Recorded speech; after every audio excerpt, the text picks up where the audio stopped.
back live and in color for you on this awesome Wednesday afternoon / morning, depending on where you're listening, what side of the country or the world you're listening to us live or watching us live right now. It's going to be an awesome show. We got a lot to talk about. WrestleMania is taking the full gear. No pun intended. We just got some awesome NXT action last night. AEW had a pay-per-view this past weekend, and we got TNA Sacrifice coming up this coming Saturday.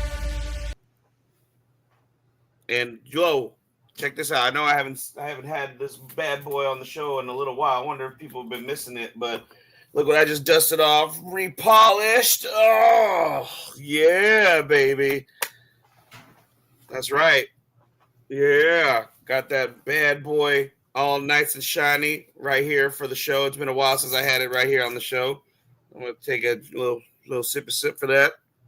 He had it ducked away in his briefcase. I did. I guess so. Oh man. What's good, y'all? It's your boy, the SoCal Saint, and my boy right here, my tag team partner, my partner in crime here. It is the Crescent City Savage himself, T5. What's good, man? How are you? Feeling good, man. That music always put me in the mood, bro, for some wrestle talk, bro. I mean, as soon as you hit that button, I'm over there. 1, 2, snap. 1, 2, snap. 1, 2, snap. Yeah, snap. 1, 2. I'll be in the mood, bro. Right? Oh man. Every time I hear the music, I'm like, okay, I think I found a good one. That's one of the better themes I've had since I've been doing the show. So I think we're gonna keep that one for a little while. Yeah, it's a banger, bro. I'll be in the mood, bro. I'm like, man, I'll be all right. It's like the light switch goes off. 1 minute I'm just sitting chilling, and you're like, okay, you ready to go? Okay, sure, I'm ready. Next thing you know, boom, boom, boom, boom. Then I'm like, yeah, yeah, I'm ready to go. Look who else is ready to go. Host of the SoCal Supreme Sports Show and Set Point, Taryn Rodriguez in the chat room, giving us a shout out. That have a great show. Yeet. Oh man, yeet. That's right, sir. Thank you, sir. Thank you for the love. We got a little bit of stuff to talk about today. You know, of course, AEW Revolution was this past weekend. One of our part-time co-hosts here, the former my former co-host from back in the day. The first lady of IE Sports Radio herself, Miss Felicia Ruiz, was actually in attendance. I saw on her Facebook. She got some last minute comp tickets. So her and her son actually were in attendance at the Crypto.com arena for AEW Revolution. Oh, that's what's up. Yeah. I wish I could have got her. I should have communicated with her. We could have got her on the show to ask her how it was like there live, you know. But maybe for another we can bring it up and ask her how that was. But yeah, that was pretty cool that I saw that she was there in attendance. You know, free tickets are always the best kind. $3.99 all the time. That's right. That's right. If you want to support the page, guys, or at least support the show is what I mean. If you want to support the show right here on IE Sports Radio, our show, the IE Wrestling Show, please check out this little link that's scrolling down below. It'll be scrolling sporadically throughout the entire episode today. If you go to our Spreaker page, because I know a lot of y'all can't catch us live when we're live streaming right now, and you listen to us later on the download, on the podcast download, one of the many platforms that we're available on, not to mention iHeartRadio, Spotify, Google Podcasts, is Spreaker. If you check out podcasts on Spreaker, on the Spreaker app or Spreaker.com, check out the IE Wrestling Show under the IE Sports Radio page. And check out the Supporters Club, which is www.spreaker.com/the-IE-wrestling-show/support. And for less than a cup of coffee at Starbucks, $5 a month, you won't even notice it. You can put it on recurring, a recurring withdrawal. It's you won't even notice it. Less than $5, less than a cup of coffee at Starbucks. $5 a month. You can support the page, support us. It puts money back into the show so we could do more for y'all if you like what we do here. So if you got it, I know times are hard. Trust me, I know. But if you got the little bit of shekels that you could throw our way, we would very, very, very, very well, be very, very gracious and humble and very happy for that. But if not, it's all good. Just keep listening to our show. Hit that like, share, subscribe button because that helps us as well. So thank you. Hit that share button if you're watching live on X. Hit that repost button. Follow our page at IE Wrestling Show. And we're available on multiple platforms, guys. If you don't already know, you can follow us on X, on TikTok, and on Blue Sky at IE Wrestling Show.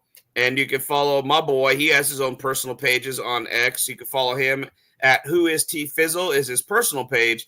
And Crescent City _IE is his official show page for his other show right here on IE Sports Radio, the Crescent City Connection. T5 talks all things Louisiana sports, from the New Orleans Pelicans to the New Orleans Saints to the LSU Tigers and many, many more. That's my boy's personal show. You love Louisiana sports, this is a show you want to be watching. High noon, 12 p.m. Central, 1 p.m. Eastern Standard Time on Saturdays. T5, you got anything to add on that? Yeah. We up. Right. We accept the kind that jingles, but we'll take the kind that folds. That's what I'm saying.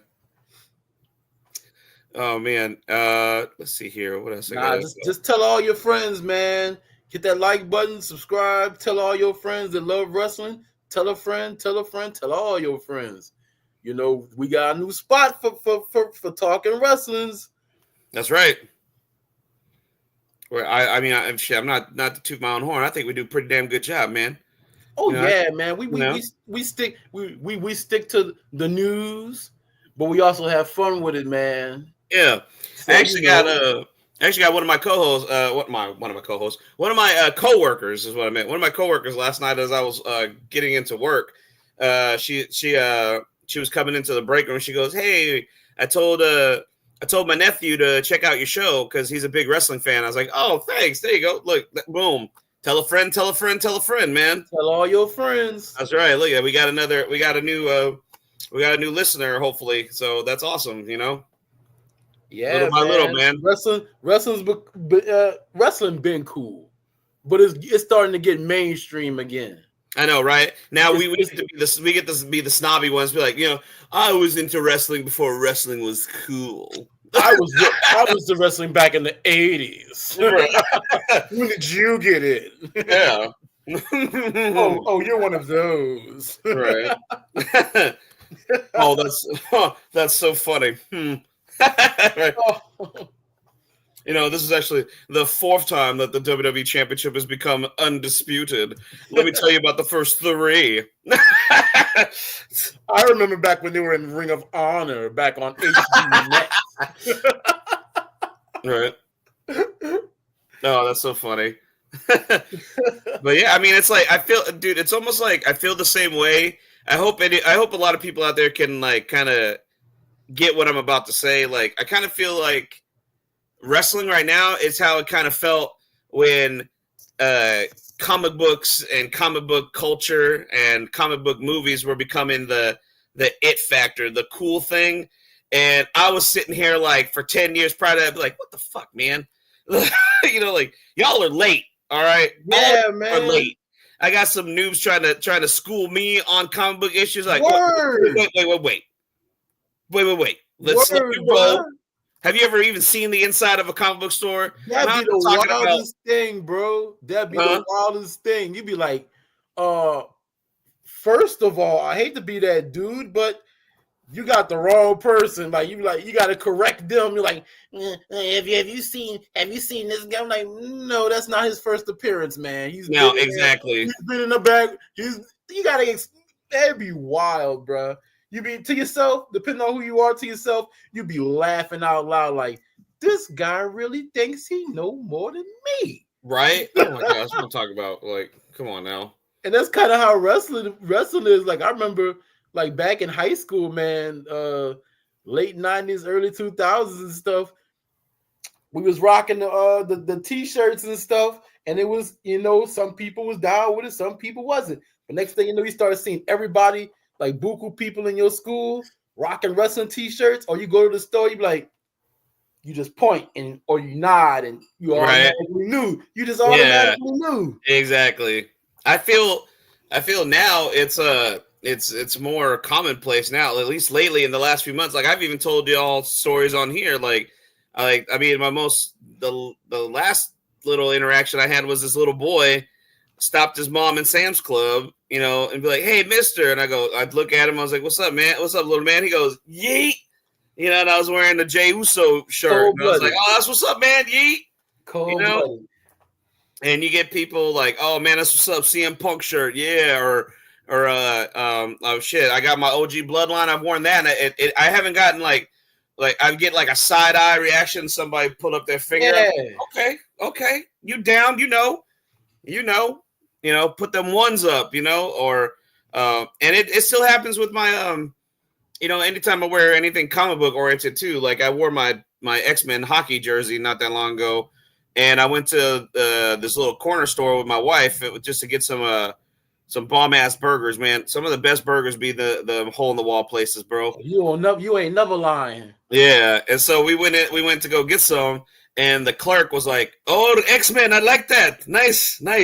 And I was like, "Oh, thanks, bro." I remember I went to Albertsons around the corner grocery store, and I was checking out, and Bag Boy saw my Macho Man T-shirt. He was like, "Oh, nice. Oh yeah." I was like, "Yeah." That's right, dig it. That's what's up, man. Yeah, see, it's weird like that. It seems like it's all becoming like it's all cyclical. You know what I mean? We're in that cycle again. I feel like I'm back being a teenager when everything was super popular, and like that it was the cool thing to watch wrestling. Because it got to a point where like it was almost like, I don't want to say you were ashamed to admit you were watching it, but it wasn't like a thing that was so widely known that like, just a T-shirt could give you that simple wink and a nod. You know what I mean? Yeah, like a lot of people have fell out, I remember. And because I remember like a couple of maybe like a year or two, folks were saying they was coming back. Oh, people telling these stories like, "Man, I've been out of wrestling for how long? Who up right now? Who up? Who's popping right now?" I've been out of wrestling I ain't been in wrestling since Attitude and blah blah blah, Ruthless Aggression. Man, who popping right now? I don't know how many times I heard that, man, I used to watch him. It was Stone Cold and The Rock. I've heard that sentence so many damn times. Yeah, exactly. Yeah. Or John Cena. Yeah. Oh God, I guess we are old enough for that sentence to be said to us. Oh man, crazy, bro. Because I remember a lot. I remember like them Attitude Era crowds was crazy, dude. All the signs and stuff.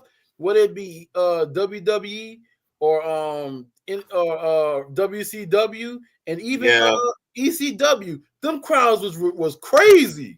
Oh yeah. And it's starting to get like that again, man. I mean, it is. Some of these prices is wild, and bro. The whatchamacallem is what it is right now. I saw somebody on this wrestling page I follow on Facebook. Somebody took a picture of the merch table from Revolution from in LA, and there was more just AEW t-shirts than there was like wrestler shirts, which I was like, man, that's like, man, that would be, unless that was just one particular stand. I hope anyway. I hope it's not just one single stand for the entire arena, because that's fucking crazy if it was. But anyway, the one stand that they took a picture of, it had the prices. They had hats for $40, and they had t-shirts for $50.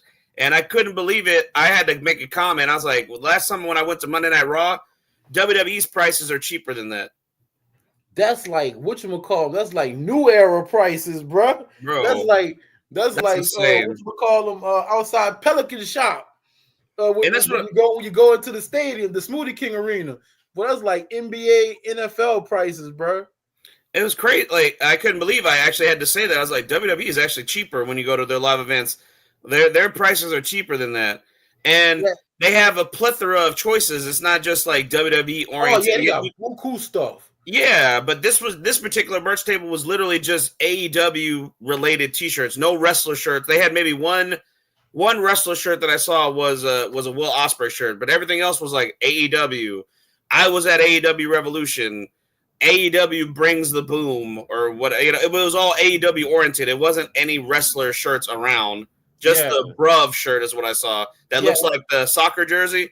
That's the only thing that I saw that was wrestler oriented. Everything else was AEW, just paraphernalia, I guess. But I was like, that's crazy. $50 for a T-shirt? Holy shit! That is wild. Yeah, that's nuts. I'm sorry.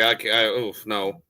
That's why a lot of people, a lot of them to still keep their pro wrestling tees stores up because them prices don't be wild like that. That's what I'm saying. Maybe that's why they have it like that, and they don't have too much wrestler merch because of that. Because a lot of the guys on the roster still have their PW, their pro wrestling tee stores. Who knows? Because if you go on AEW shop. They have a bunch of shirts for the individual wrestlers and groups and stuff. It's just it's different than actually having it live at the event, which is what you want to do. Right. Yeah, exactly. Oh shit. Well, anyway, before we get further into what we some stuff we're going to talk about, oh god, I lost my train of thought. Oh, we gotta give a shout out to our official sponsors here on IE Sports Radio that keep the lights on for us, keep us doing what we're doing. First off, I still don't think we have a drop for that for our newest sponsor. No, it doesn't look like it. I'm checking here on my end, so we'll have to do our little spiel here. So if you're into working out, guys, if you're big into lifting weights, working out, cardio, anything like that, if you're in the gym a lot, check out our newest sponsor. For IE Sports Radio, Raw Nutrition Supplements. Go to the website, getrawnutrition.com. Look down below. It's scrolling right now. Use the promo code IESR for 10% off. That's IESR for 10% off at checkout on your entire purchase. They have all sorts of stuff. They have protein powders. They got creatine powders. They have pre-workout powders and pre-workout pre-mixed drinks. So they already come mixed up. You don't have to shake them up into water or whatever, and they come in many different flavors. I've seen some from like vanilla chocolate to like fruity flavors like tropical punch and watermelon. They also have protein bars, I believe, as well. So if you want to take that route, you can do that as well. Go check it out. GetRawNutrition.com. Use the promo code IESR for 10% off, and that's your entire purchase right there. IESR. 10% off on the entire purchase at Get Raw Nutrition. So check it out. If you're a big gym head going in and out of the gym, you spend your days either at work or in the gym, that's the website you want to check out. And save yourself a little bucks while you do so by using our promo code. Ooh, baby, I like it raw. Ooh, baby, I like it raw. And right now we're going to hear from the other IE Sports Radio official sponsors. We'll let them do the speaking for themselves. That's going to be Planet Jerky, the premium brisket beef jerky, the jerky that's on a whole other planet. Ooh, yeah. Seal the Deal wax seals from Mrs. Larry B herself, Cecilia B. And Vital Apparel. It is a clothing line. It has a lot of great options on there, and any purchase that you make on that website goes towards mental health research. So you're doing a good thing. You spend your money, you get an awesome T-shirt, pants, or whatever, and you do a good deed for that day by adding some much needed funds to much needed mental health research. But don't take my word for it. Hear about it right here in just a moment. We're going to take a quick little break so you can hear from our sponsors. And when we come back, we got some wrestling news, and then we'll jump into the results of AEW Revolution and NXT Roadblock.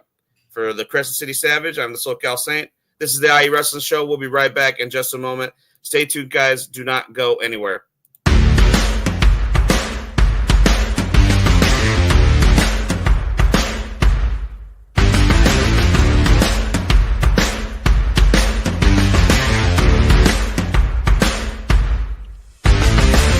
IE Sports Radio fans, this show is brought to you by Planet Jerky Premium Brisket Beef Jerky. Planet Jerky is the official jerky of the 2022 California League champion Lake Elsinore Storm. single-A affiliate of the San Diego Padres. This all brisket jerky has gluten-free options, contains no MSG, no sodium nitrate, is low in sugar, and high in protein. Go to their website at planetjerky.net and follow them on Instagram at Planet Jerky. Planet Jerky, the jerky that's on a whole other planet.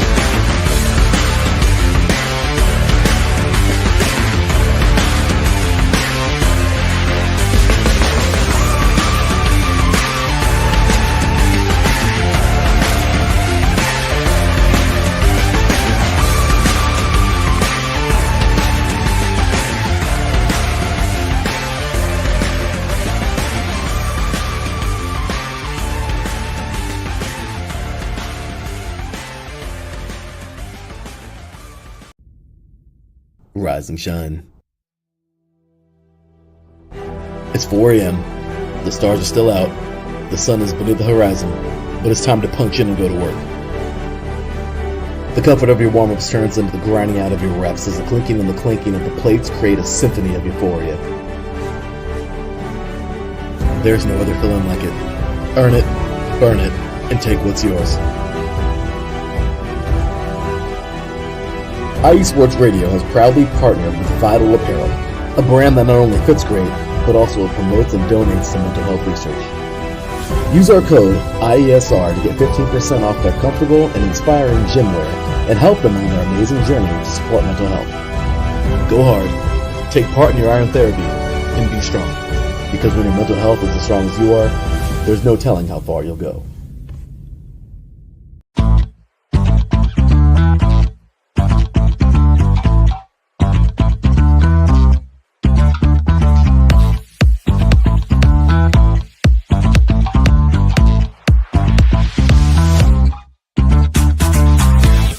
Hey there, IE Sports Radio fans. Be sure to check out our sponsor, Seal the Deal Wax Seals by Cecilia B. You just finished your very own wedding or baby shower invitations and you're looking for that extra special touch? Maybe you just wrote a letter to a relative or a friend and you want to add to their smile when they receive it.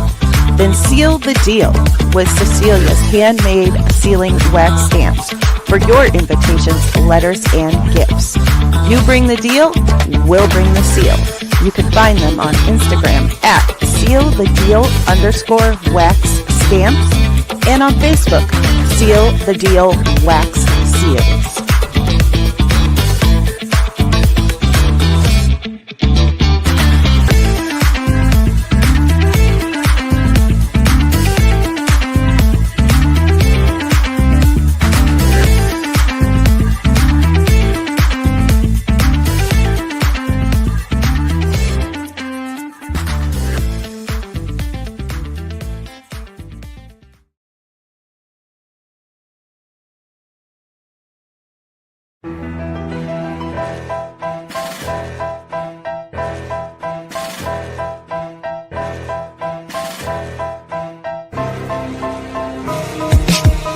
For the last 10 years, IE Sports Radio has been bringing you amazing content ranging from interviewing legendary athletes, coaches, and other authorized media personnel to building tailor-made shows dedicated to all major sports cities around the country.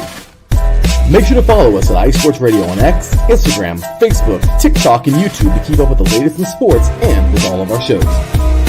Also, make sure to check out our daily updated website at iesportsradio.com.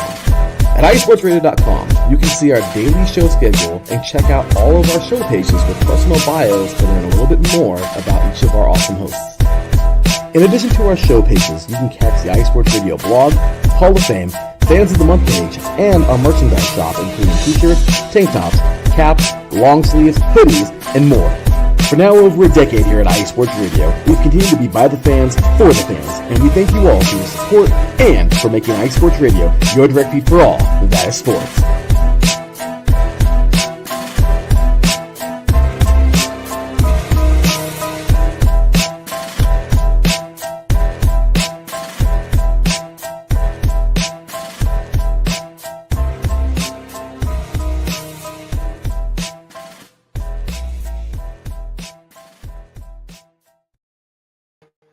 What's good, y'all? We are back live right here on the IE Wrestling Show. And yes, we are live currently on the official IA Sports Radio X account, YouTube channel, and surprise, surprise, we are streaming live on Twitch for the very first time. The IA Wrestling Show is on the IA Sports Radio's official Twitch page. We are live on these three platforms, on X, YouTube, and on Twitch. I think that's pretty dope, man. We taking over. We try it anyway. Oh, man. So let's get into a little bit of wrestling news before we start talking shop here. So I came across this list that I just had to, we have to go over this. We just absolutely have to. This was released by the WWE, apparently. I guess an article on their website on WWE.com. It is the top 30 best heel turns in WWE / wrestling history. All right, so put your seatbelt on, pump the brakes. Let's get into it, man. And I'm gonna try and do this as quickly as possible because number 30, that's a long list. So 30 is Kevin Owens betrays Sami Zayn, which it doesn't specify which one because there's been more than one of those. I guess maybe they mean this most recent one, or I would hope they meant, because there's no pictures with this list, I would think it would be I think the NXT one is probably the most memorable one. Like the first one, the original one. The original one, like it's gotta be after Sami won the NXT title. That's my favorite. Yeah, that came out of nowhere. Like Kevin Owens first pulled up. Yeah, that's gotta be it. He was baby facing everyone. He's hugging Sami, and then they're walking up the ramp, and then he just fucking slams Sami onto the stage. Yeah, and then power bombs him on the apron. Yeah, so that's my favorite of their turn against each other. That's my favorite of those. At number 29 is Shinsuke Nakamura's heel turn on AJ Styles at WrestleMania 34, when he hands AJ the title and then hits him with a low blow after their match at WrestleMania. Then they just start trading low blows in every match. Right. I think that was that heel turn was more I guess that low blow was more memorable than that match, because I know a lot of people were disappointed how that match turned out. Yeah, everybody. I me included. I was expecting more. I was expecting more of a revisit of their New Japan match. That's what I was about to say. I'm about to say I'm gonna play gatekeeper, just like we were talking about a minute ago. I remember their match again in New Japan. It was a lot better than this one. Yeah, I thought it was gonna be something like that, but I don't know. That's what everybody, like a lot of people were hyping, like fans of New Japan and stuff were hyping their WWE fans up, like, oh, bro, you should have saw them at Wrestle Kingdom. You should have saw them. Boy, they had a banger, bro. You gonna love this. You gonna love this. And then they had that, and you were like, oh. I mean, fair. I guess to try and save face for both of them, that was still during the who era. So I'm sure he had a lot to do with how that match went. You know what I mean? Oh Lord, Voldemort. Yes, exactly. At number 28, man, this is going to be for my new generation fans out there. Some early 90s WWF, not WWE, WWF. Tatanka sells out to the $1 Million Corporation. Ooh, that's me right there, brother. Yeah, man. That was a big one. Tatanka turning heel and joining up with DiBiase and the $1 Million Corporation. What a weird, eclectic bunch of people. What was it? DiBiase was, of course, the money man. He was the head of the corporation. And then you had, King Kong Bundy, Kama, the super fight machine. Yeah. Tatanka. I'm trying to think who else. It was a really random group of people. Was that before or after IRS? I think that was after IRS, unless he was still there. I don't think he was, though, at that time. Irwin R. Shyster. Yeah, Irwin R. Shyster. Yep. Coming in at number 27, Finn Balor attacks Johnny Gargano on NXT, turning heel. When he hit him with that punk kick out of nowhere when they were confronting the Undisputed Era. Yeah. That was pretty good. I actually enjoyed that. I thought that rejuvenated. It was, yeah. That was a good one. Number 26, Bailey attacks Becky Lynch. I don't even remember when that happened. I That's thought what I'm trying to think. That's what I'm always for. I'm trying to think. Yeah, I thought Bailey's heel turn was when she came out and destroyed her little Bailey buddies. You know, she cut her hair, and then she took a pickaxe to all her Bailey buddies. I thought that was the heel turn. I don't remember this Becky Lynch interaction, but whatever. Like, we can skip that one. I guess that was a head scratcher. This one, I know me and you are gonna have some words about this, bro, because we talked about this the other day, and I definitely think this should have been higher on the list. Hell, this should have been like top 10 in my opinion. At number 25, Mark Henry fake retires to turn on John Cena. Top 5, bro. Yeah. Top 5, top 10. It's at 25. What? What are we doing, bro? And everybody. They took everybody on a ride with that one. Yes, they did. That one went viral nearly. Damn it! Bro, like how? I bought my ticket front row. I was like, man, bro, it's my homie. That's the big homie, man. That's what I'm saying. Yeah, and then, come on, man. I got a lot left in the tank. Come on. Man, how is that not in the top 10 at least? Going home to his family. And I was like, all right, bro. I feel you, bro. I feel you. Yeah. How was that not top 10 at the very least? 10, bro. At the very least. Did he snatch John Cena back in? Pulled him back in? Bam! World's Strongest Slam? Bro, that's top tier, bro. That's what I'm saying. Everybody still remembers the pink salmon suit. I know. I mentioned it last week. To this day, bro. Okay, you're going to be even more mad when you see what number 24 is. Above Mark Henry's awesome heel turn on John Cena is Lita betraying Kane to join Edge. Wow, come on. No, and that, like a heel Lita was like, bro. And that was out of necessity because she was already getting a heel reaction because of the whole drama with Matt, the real life with Matt and Edge. Yeah, so they leaned into it. I don't even think that even counts. So they linked into it. Yeah, that doesn't even count for me. That's no, come on now. Number 23, Sami Zayn saves Kevin Owens at Hell in a Cell against Shane McMahon.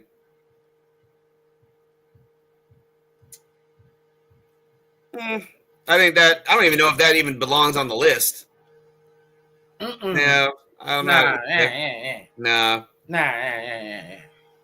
Ric Flair at number 22. Ric Flair turns on Sting. I think this is during that tag team match. I can't remember. I think it was like a Clash of the Champions. It was when Sting. I think it was. It was it was like the internal fighting because Sting, I guess, was like a member of the Horsemen, or like Flair was pretending to like have some sort of beef with Arn, and Sting was his partner. And then when he got tagged in, Flair turned on and popped Sting.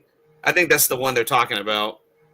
Man, any heel turn that involves Ric Flair that wasn't against Ric Flair, I don't buy, because that man's the dirtiest player in the game. That's right. You fell for babyface Ric Flair, that's your fault.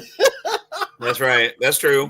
Now, if you put like Jeff Jarrett or Kurt Hennig turning on Ric Flair to join like the NWO or something, that's different.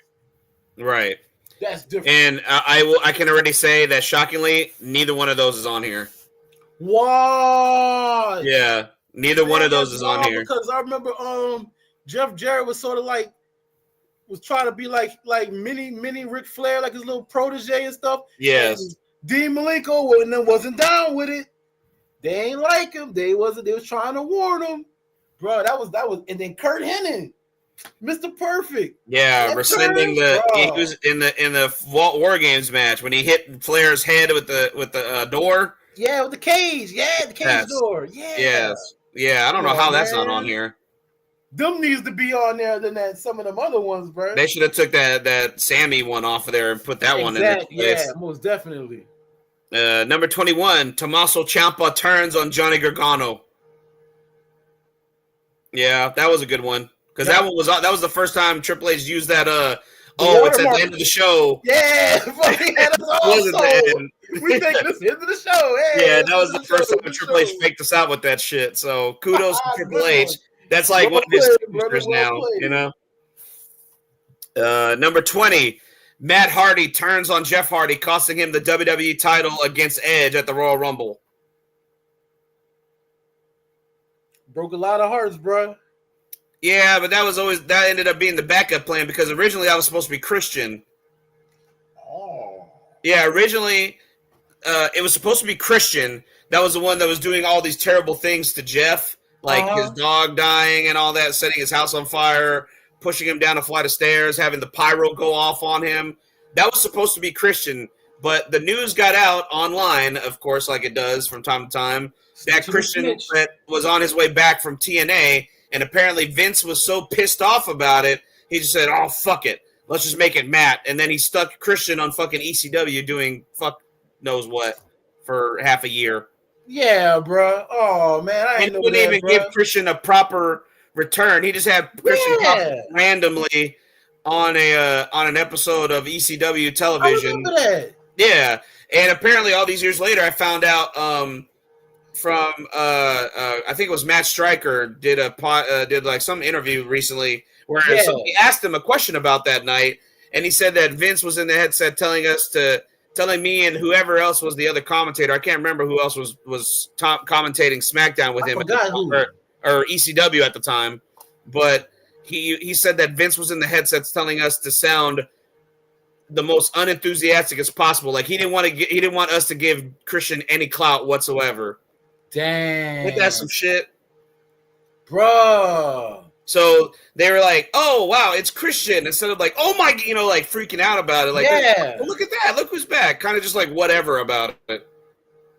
If you go back and watch that, it's true. Like what he says isn't really bullshit. You could tell like their reaction is very timid. Yeah, usually they be over like Michael Cole and stuff. Bro, they be overselling stuff like exactly. Like for real? Like really? Yeah, exactly. So man, like I was listening to Chris Van Vliet interview with Scott Steiner. Oh man, I have to finish watching that. Bro, it was just like a snippet of it. I want to see the whole thing later. But he was talking about how folks backstage be the ones sabotaging you, and you hear about it like years later. Yeah, bro, that's a perfect example right there, bro. For sure, exactly. You're sabotaging your own people product. Yeah, that's crazy. I know. Dang, just a little insider tidbit for y'all out there. I'm just not finding this out, bro. Because I was a huge Christian fan, bro. Me too. I've always liked Christian, but Vince has never been a fan of him apparently, and I guess that shows. So he got petty when that man left. Like what a lot of people started doing, a lot of people started following the Christian blueprint. They leave WWE, get big, show that they can carry that main event spot, and then WWE bring them back in, and they do that type of stuff. Yeah, exactly. It's like you got to earn your way back into his good graces. Yeah, Drew had to do it. Bobby Lashley had to do it. A bunch of dudes went and showed that they could be that dude outside of WWE, and then he get all big-eyed and he want that version. I feel Drew McIntyre's case, he had a better I think he had a better chance of it because like he had a better presentation on NXT. Like he got the big name treatment whenever he showed up in NXT. Like he got that aura, like because everybody knew what kind of moves he was making on the indie scene, and it was making a lot of noise at that time. So showing him back. And then he chose to go to NXT first and made it seem like a big deal that NXT was like the place to be kind of thing. Because you would think that a guy that had already been on the main roster didn't have to go through the NXT channel to get back to the main roster, but he chose to do that, Yeah. So let's see. What's next? Oh, okay, here we go. Number 19, CM Punk attacks The Rock on Raw 1000. It was during the CM Punk and John Cena match that ended up becoming a schmoz whenever Big Show got involved. The Rock hits the Big Show with the spine buster, He signals for the people's elbow, and as he's rounding that corner, when he's jumping over Big Show, boom, here comes CM Punk with a clothesline on The Rock, and then he hits the GTS on The Rock and leaves him laying. I got you. Now I remember. Yes, that night. Yes, I do. That was a good one. And I was a Punk fan, so I was all for it. I enjoyed Punk's work as a heel and a face. So word. Yeah. At number 18, man, this one tugs at the heartstrings because of he turned on his real life brother to join the NWO. Big Papa Pump, the birth of Big Papa Pump at Super Bowl 8, I believe, or Super Bowl 9. I can't remember which one it is. It was whatever Super Bowl it was in 1998. During the tag team title match between the Outsiders and the Steiner brothers, Scott Steiner turned on his brother Rick and cost them the tag team titles, aligning himself with the Outsiders and the NWO. Man, he talked about that too, bro. Like they were talking about, how when you came into the business as Scott Steiner to where you became Big Papa Pump, the differences and stuff. And I was like, yeah, bro. He's like, after a while, when you were rolling on the indies and stuff, you were just happy to be there. You were happy to be doing your thing, and you were, bright-eyed, optimistic and stuff. And when by the time I did the Big Papa Pump thing, I was angry. Like a lot of that stuff was like real. I was like angry, mad, and this, that, and the third. And you can tell, dude, because Big Papa Pump was way different than Steiner brothers. Oh yeah, of course. Scott Steiner. Yeah. And he talked about the machinations behind that. And I was like, you know what? That makes 100% sense. Oh, for sure, yeah. It's like, a chip on the shoulder, something to prove. You can tell in his promos and the way he presented himself and talk, right? You can tell he had something behind it. To all my freaks out there, Big Papa Pump is your hookup. Holla if you hit me. That's right. Shut up, fat boy. He's fat. Bro, Steiner Math lives in everybody's head to this day, bro. Oh, yeah, bro. So funny. Let's see. Next up, number 17. Trish Stratus turns on Chris Jericho at WrestleMania 20. That was a good one. That was shocking. Mm-hmm. It got a reaction, especially in MSG. I'll give it that. Number 16. I'm upset now. Mark Henry. I'm already I'm a little peeved off. Now I'm pissed because this one should have been definitely top 10 for me. Eddie Guerrero turns on Rey Mysterio. Ooh. This was Eddie Guerrero's last great feud. This was his last great feud before his untimely death. This is when we get a lot of classic things came out of this. This was the era where we got the I'm Your Poppy t-shirts. Right. The whole thing with Ray and Dominic. Dominic on a pole match. Yeah. I mean, come on, man. Like, this was an awesome they had great matches that entire year. And then that classic, he beat up Ray, he ripped the mask, bloodied Ray. He cut that really classic promo where he's yelling at the mask, but it's like he's talking to Ray. Yeah, bro. A lot of great moments in that entire feud. That should have been way higher, because the aftermath of the actual turn was so much greater than that. You know what I mean? Like if you go back and watch it, and like if they do like a I'm pretty sure somebody probably do. YouTube has YouTube has everything right about right. Now. Exactly. They have to have it. If you go back and see that feud in its totality, promos and everything, bruh. They don't do stuff like that. No knock on WWE. They do some good stuff. But it's like they don't do any mid-card feuds that have you that invested. Like the acting and everything. Like with Eddie, you believe that, bro. Right.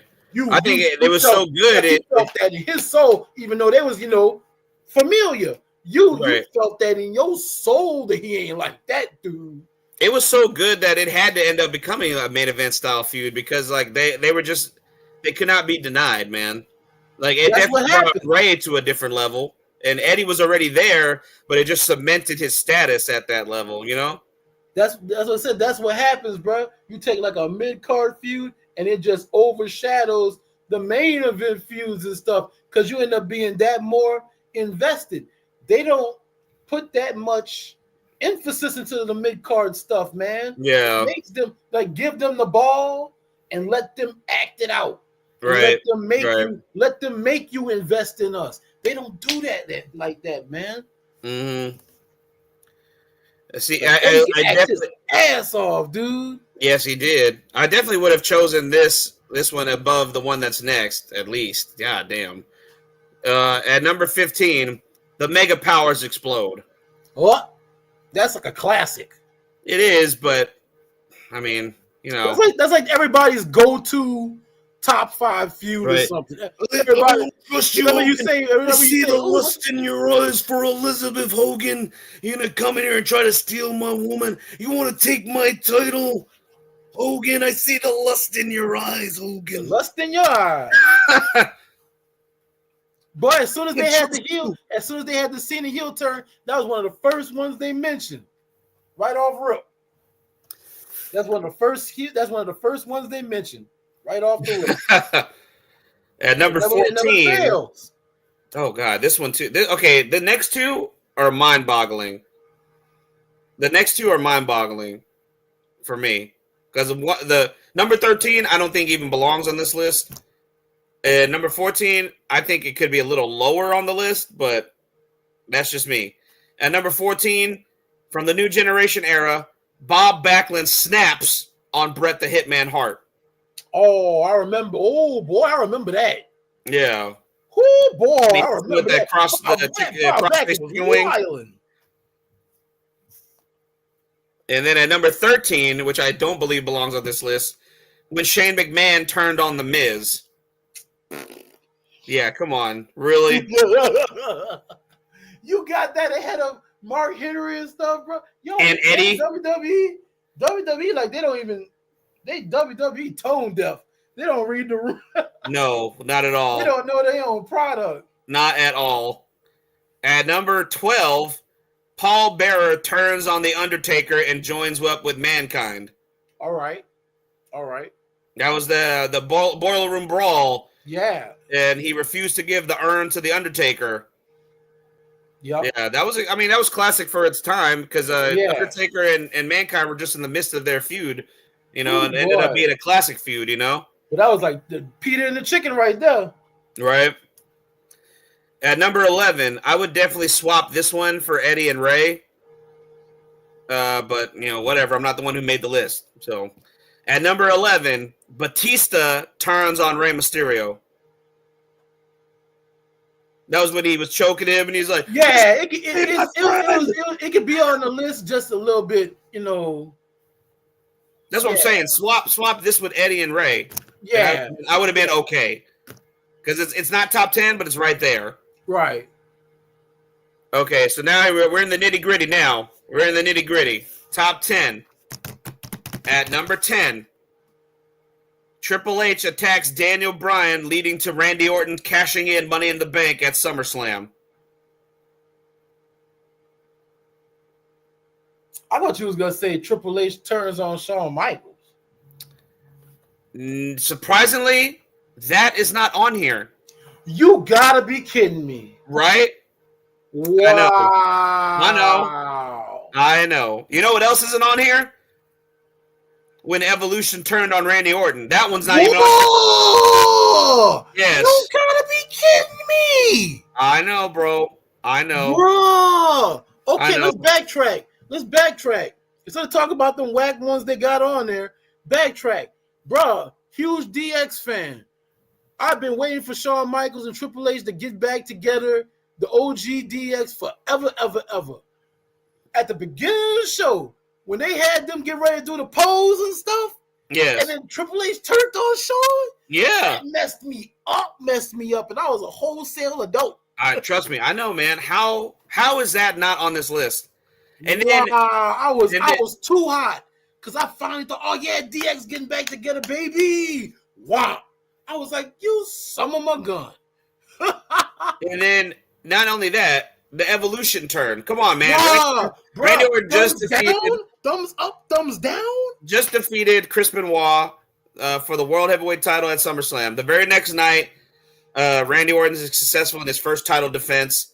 They're celebrating in the ring, and then it's that classic Triple H is, clapping at him. He's on the shoulders of Batista, Randy Orton, I mean. And then you see Triple H smiling, and then all of a sudden,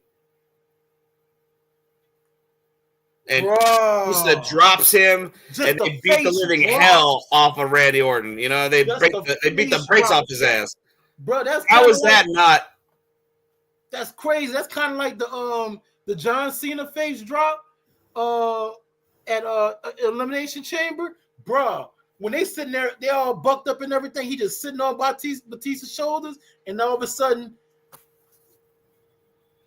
maybe it's not on there because they're already heels, and they just turned on Randy.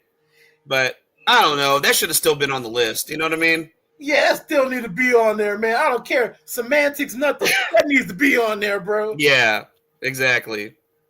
Especially when you hear what number 9 is, bro. Get ready to be pissed off, dog. Nikki Bella turns on her sister Brie.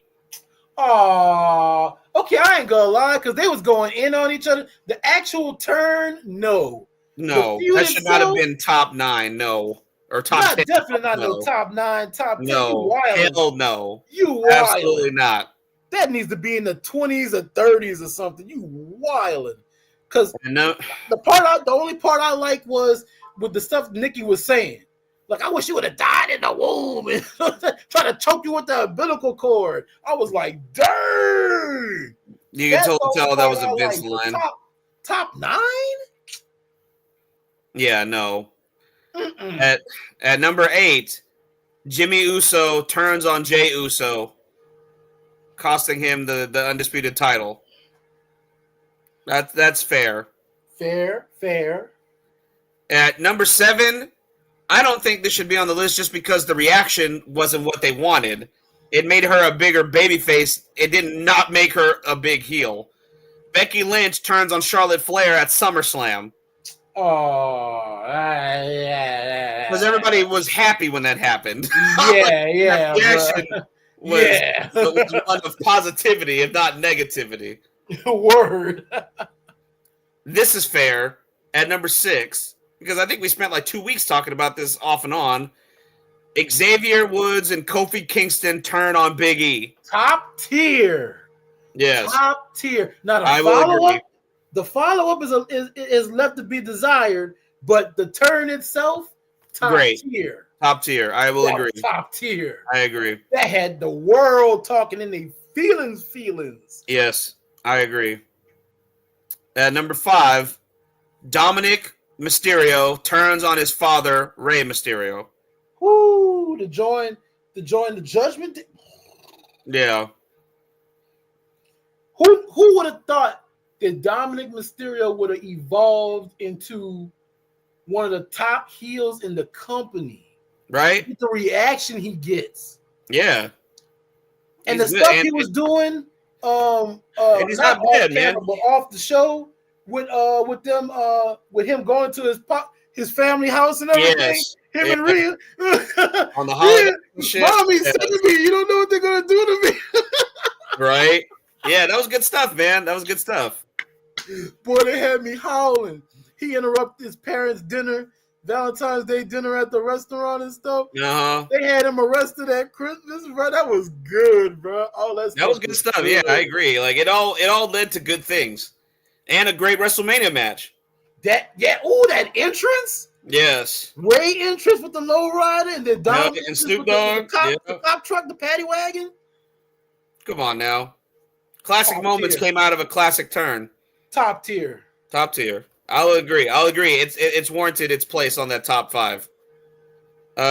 Number 4, the Rockers end. Shawn Michaels turns on Marty Jannetty, throwing him through the barbershop window.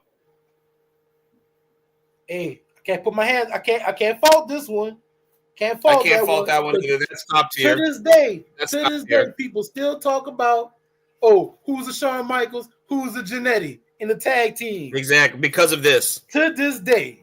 Yes. So it created its own like wrestling terminology. Yep. You know what I mean? So I will agree with this. Number 3, Seth Rollins turns on the Shield. Because we all thought it was going to be one of the other two. Yep. And I agree because look at the repercussions of it. It's still being felt today. Talk about long-term storytelling, bro. Exactly. So the ripple effect. Top tier for sure. Top tier. Top tier. At number 2, Hulk Hogan joins the Outsiders and creates the NWO.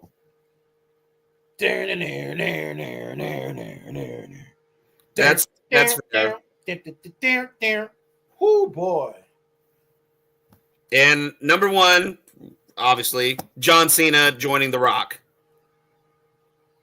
Say it ain't so. Say it ain't so. I think there's a lot I hate of John Cena, Daddy. I hate John Cena. there's a lot of classic ones that are missing from here. Like You ain't lying, bro. a lot of classic ones that are missing from this list, dude. Like, I'm trying to think, just offhand of some of those classic turns. Like, oh, okay. Like, there's not even any turns from ECW on here. Like, Sandman's family joining with Raven and Raven's Nest.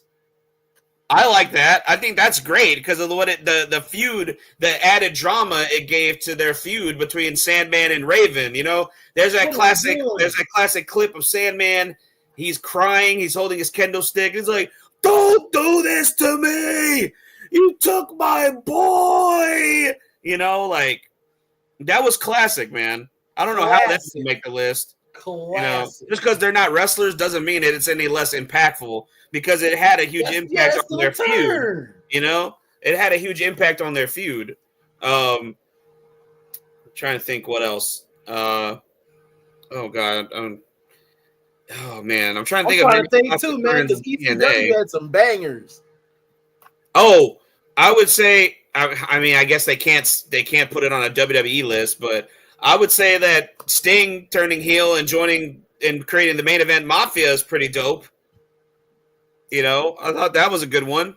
You know, that's one of the more that's why they said specifically WWE. Yeah. WWE. That's why. That's probably why, yeah. I'm trying to think of some other ones in WWE though, like oh man, what other classic heel turns do they have in WWE? Oh man. I mean, a lot of them are on there. Like, I'm not saying that the whole list is full of duds because a lot of them are on there. They just got them in the wrong spot. Yeah, they definitely have them in the wrong spots. That's for sure. Oh, man. Man, you wasn't lying when you said, man, this one's going to upset you. I was like, yes. Get on me. Yes. Oh, the double turn should have been on there. Bret Hart becomes a heel and Stone Cold becomes the face from WrestleMania 13. Yeah, that should have been on there. That definitely should have been on there. That was wild because that was like during a match. Yeah, exactly. And it's rare that something like that could be accomplished. But and they were just like playing. They were playing. It was like they were playing off the crowd. Yes. Like it was great, you know. But oh well, you know we don't get paid the big bucks to do that. I don't know who get paid the big bucks. You need to fire them for that list. Unless they did it on purpose, like to get engagement. Right. Like, oh man, everybody's gonna go on WWE.com and look at this list. Bam, now your next thing you know, you got a ton of engagement. So yeah, exactly. If that's the case, then mission accomplished. Mm-hmm. Cool. Let's get into some more wrestling news real quick. It's not too much more, and then we'll get into Revolution and Roadblock. Hopefully we'll have enough time to talk about Sacrifice, but Sacrifice.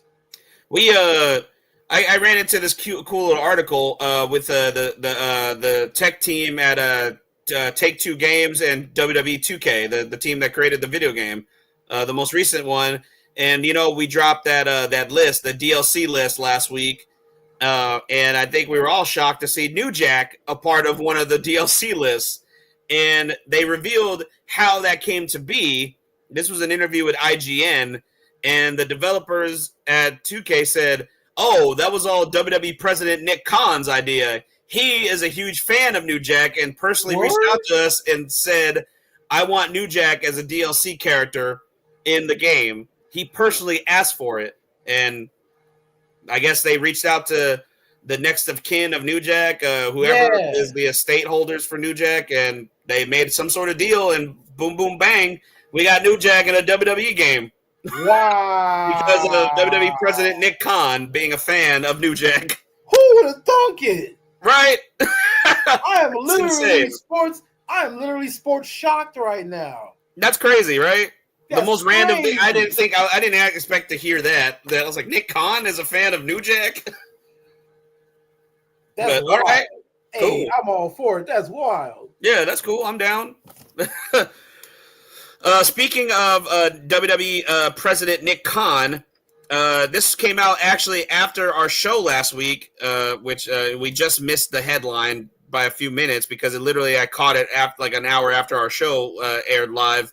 WWE parent company TKO has agreed to a multi-year deal with the Saudi General Entertainment Authority to launch a new boxing promotion with the first event to be held in 2026. WWE President Nick Khan and UFC President and CEO Dana White will head up the promotion's executive leadership team. So we got a new boxing promotion in the country of Saudi Arabia that's going to be starting next year. And one of the heads of the leadership committee is WWE's current president, Nick Khan. Now, here's the question. I wonder if they're going to ask for Muhammad Ali and Jake LaMotta. All these old wrestlers. I know. That right? passed away. The Saudi Exactly. prince. I want your Muhammad Ali. Give us Cassius Clay. You did not give us Ultimate Warrior and Yokozuna. You will give me Muhammad Ali. Oh, God. I hope not. Bro, that story's still funny, bro. That story is still really funny. This cat, real life, didn't know Yokozuna and Ultimate Warrior and all of them was Passed away, yeah. Andre the Giant and stuff. They didn't know. Bro, that was still, they that far behind, bro. Right? That was hilarious. But yeah, bro, that'd be crazy. Be like, I want your Muhammad Ali. Give us the Cassius Clay, greatest of all time. Front like butterfly. Any fans planning a trip to Tampa Bay, Florida for Memorial Day weekend out there?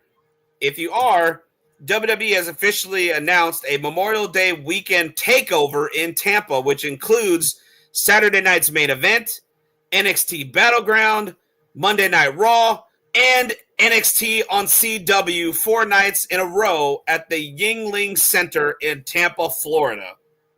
WWE, in partnership with Tampa Bay Sports Commission and Vinnick Sports Group, today announced Memorial Day weekend takeover of the Yuengling Center in Tampa, Florida, with 4 consecutive events beginning Saturday, May 24th.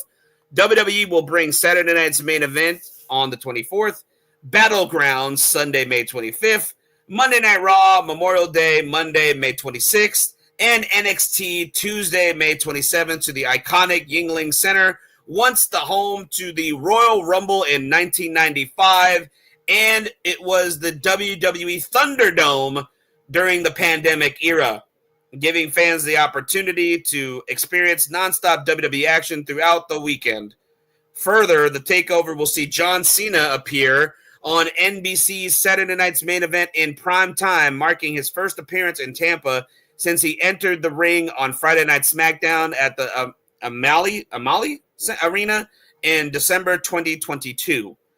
3 and 4 day combo ticket packages will be available exclusively during the initial ticket on sale window starting this coming Friday, March 14th at 10 a.m. Eastern, 7 a.m. Pacific Standard Time via Ticketmaster.com. An exclusive pre-sale opportunity will be available starting today, Wednesday, March 12th, and it's already on sale now if you have that pre-sale code. So, damn, WWE doing it big in Tampa during Memorial Day weekend. Man, pack the house, baby. That's what's up. Let's see here. Okay. This was also announced this week, which is I'm actually all for. WWE Hall of Fame will no longer be a part of Friday Night SmackDown during WrestleMania weekend. It gets its own little spot, its own little ceremony like it used to. Again, yeah. 2025, the WWE Hall of Fame ceremony takes center stage at the Fontainebleau, I think I'm saying that right, Las Vegas, Friday, April 18th. WWE, in partnership with the Fontainebleau Las Vegas, the official hotel of WrestleMania 41, and the newest luxury hotel to debut on the Strip, has announced that the 2025 Hall of Fame ceremony will take place on Friday, April 18th at 8 p.m. Pacific Standard Time at the resort's state-of-the-art 90,000 square foot Blue Live Theater as a part of WrestleMania weekend. Woo! Leveraging the three-level venue's industry-leading multifunctional capabilities, the 2025 Hall of Fame ceremony will give the WWE Universe an unforgettable experience, headlined by WWE's 2025 Hall of Fame inductees, WWE Chief Content Officer Paul Triple H Levesque, Michelle McCool, and former NWA/WCW World Champion Lex Luger, and other inductees to be announced in the coming weeks. The exclusive pre-sale opportunity begins today, Wednesday, March 12th, and tickets go on sale to the general public this coming Friday, March 14th. So, bam. So if you're already planning the trip to WrestleMania, if you already got tickets for the SmackDown and Raw before Mania, and now you're like, shit, I got to get another separate ticket. I guess you got to. Man, better get that package and stop playing games. I know, right? They get one of the packages they got, man, with all the tickets together and stuff. Yep. It's worth. Trust me, dude, worth it. Yeah, for sure. One last little list. I know we went through a 30 list. This is half of that. This is a 15 list, and it came from its most random source.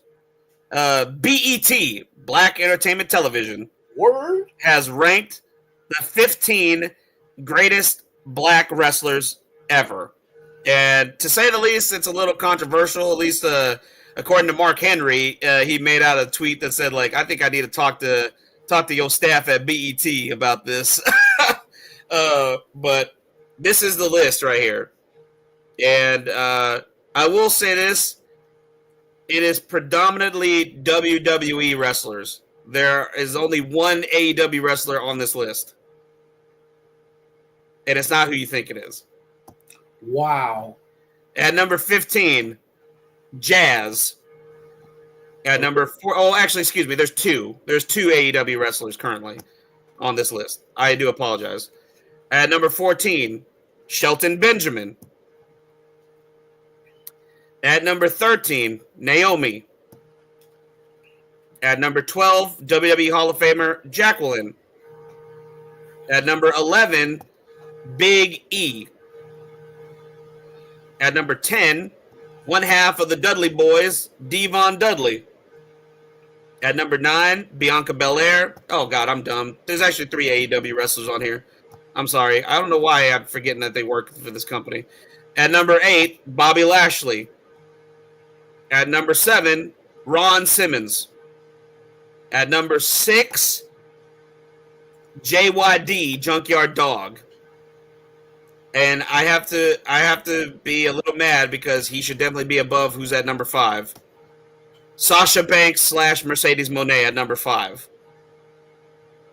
Number 4, the world's strongest man, Mark Henry. At number 3, Kofi Kingston.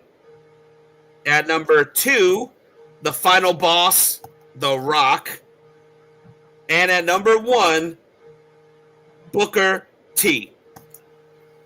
Who the hell made this list? That's basically what Mark Henry said.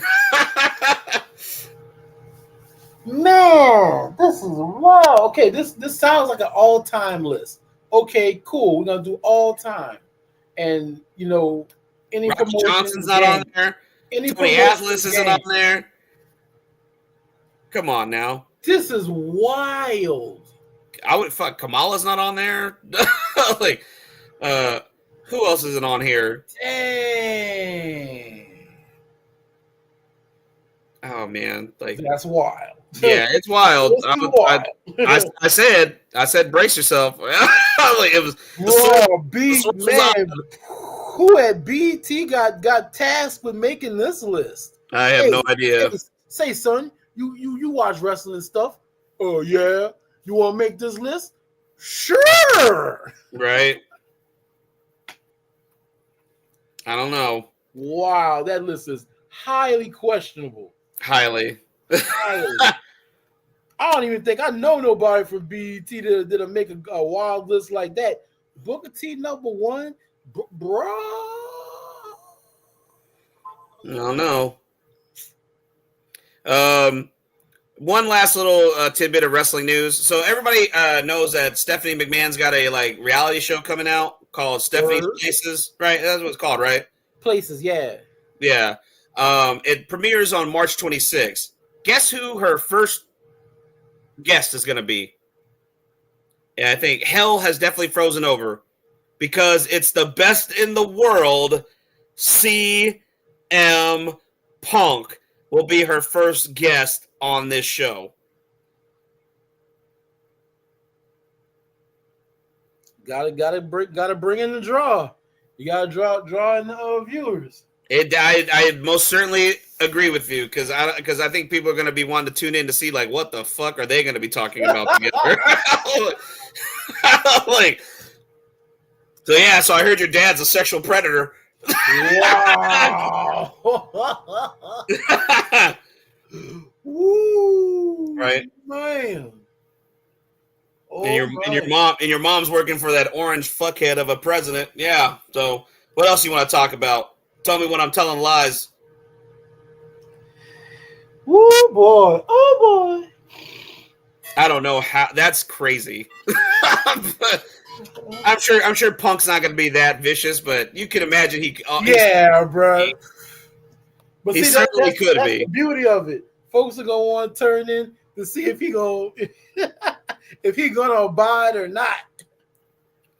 Right. That's insane.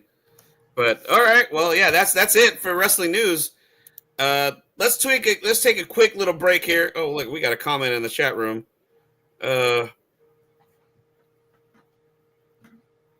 Okay. Look, check this out, guys. Okay, so we got a little tidbit to give you some love. Join the Dre area sports community for the off-season price of $1 a month, and there's the link right there. I can't say I know what that is. I do apologize, but I guess I'm supposed to be promoting that. So boom, random. I don't know what that is. I'll have to do a little more research before I guess show some love like that again. But there you go.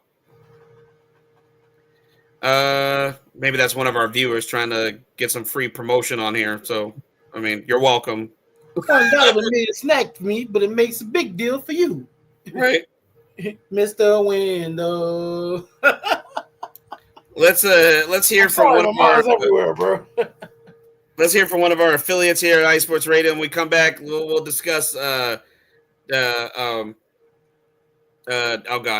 Revolution. We'll try to do our best to try and fill in everything that we can. I know it's already a 1:20 right now, so we're almost at an hour and a half as it is. So I'm trying to keep it at 2 hours because I'm running on fumes right now. So so we'll do our best, y'all. When we come back, the Hedgehog speed run. That's right. When we come back, we got AEW Revolution, and hopefully we'll have some time to talk about NXT Roadblock and predict TNA Sacrifice this coming Friday, March 14th. We'll be right back in just a moment, guys.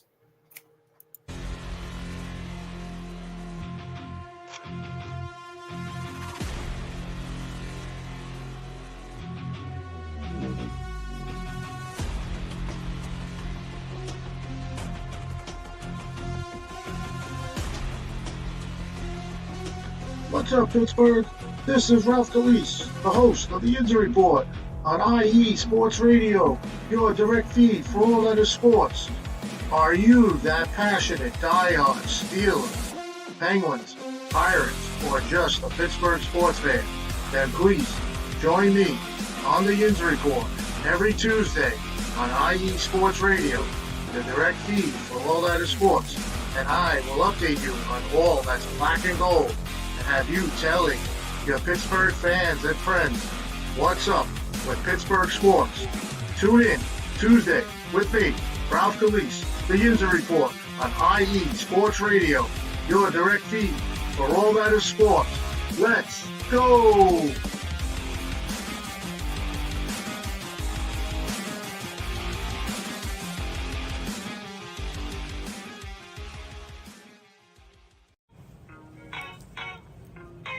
Hey sports fans, are you in the market for Florida sports or just keeping up with the latest in the Panhandle?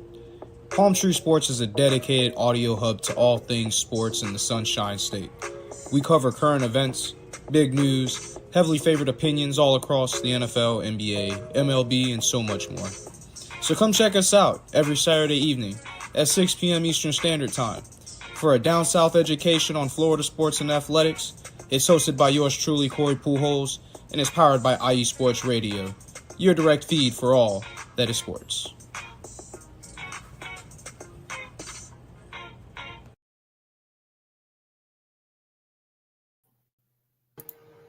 Welcome back, y'all, to the IE Wrestling Show. We just heard from the Yinzer Report, our boy, one of our biggest fans here on the IE Sports Radio family, Ralph Calise, and we heard from Palm Tree Sports. So please check out those two shows, y'all. Show them some love. Let's get into it. Let's get into it right here with AEW Revolution. AEW Revolution was this past Saturday, and it was live from Los Angeles, California at the Crypto.com Arena, formerly known as the Staples Center. That's what I always know it as. So let's see. I got to pull up my results here. The Dogecoin Arena. Oh, God. I don't want to hear. Ugh, terrible. Better not. Right. Let's see here. Let me get this pulled up here. Where are the results? Oh, here we go. All right, I got the results now. It's shocking. I know I did not see the show, so I know I could have helped you out. I could have helped you out with that. Yeah, I'm good. I ain't got $50 to waste. But yeah. So I don't know if anybody saw my tweet. This is, here we go. This is my least favorite part of the show. Let's talk about AEW. Yay! Go ahead, T5. Take it away. Sure. They opened up the show with MJF versus Hangman, which was a pretty fire match. Like the feud had been building up pretty good. MJF throughout the match was like, you could tell that this dude was like mad emo.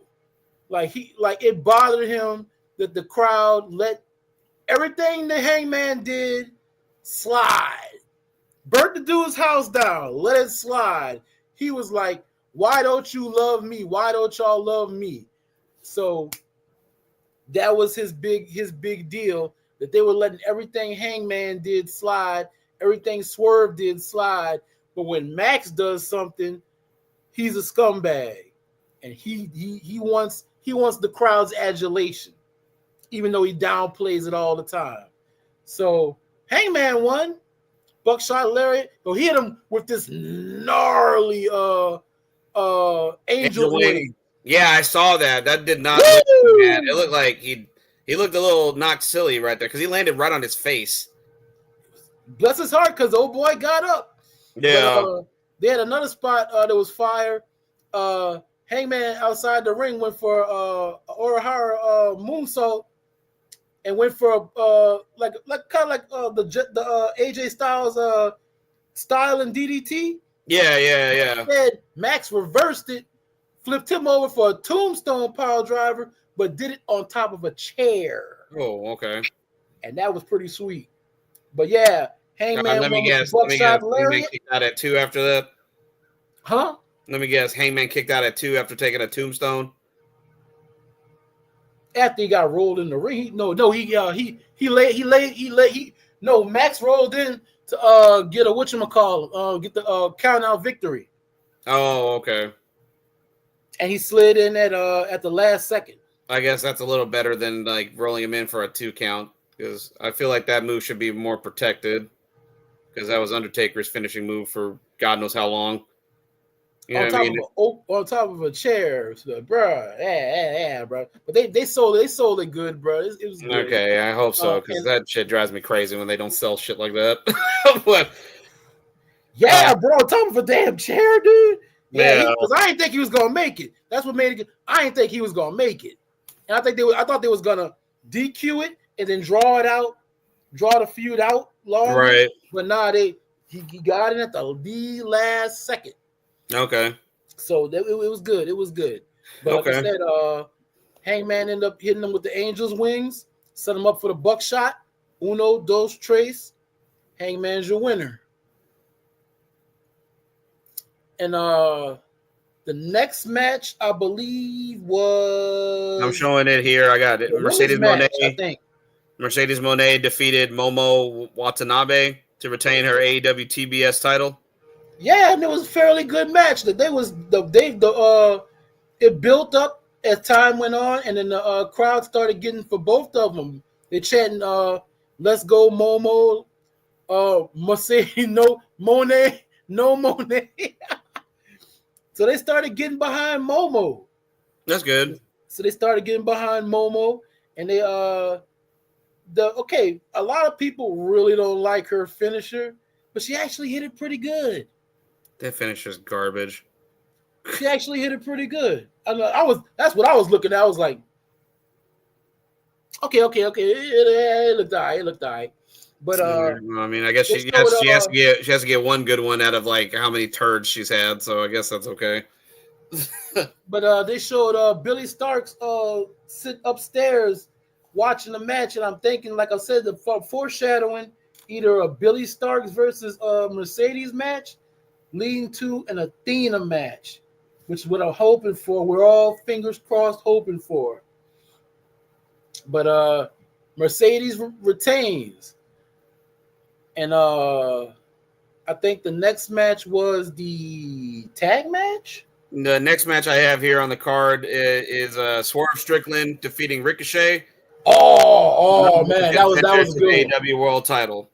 Yeah, man, that was a good one. Like, Ricochet came out with Nana's robe, the embassy robe, but he had his little logo printed on the back of it in red.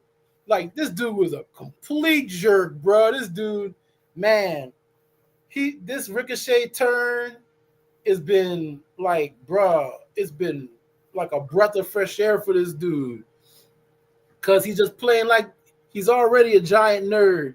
He's just playing like a giant nerd to like the nth degree.